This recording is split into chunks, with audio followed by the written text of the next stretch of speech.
ஒரு வார்த்தை கேட்க ஒரு வருஷம் காத்திருந்தேன்.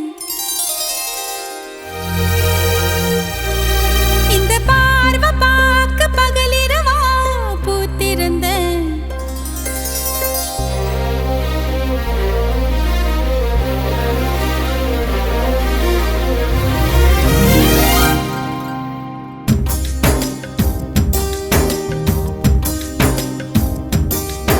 ஒரு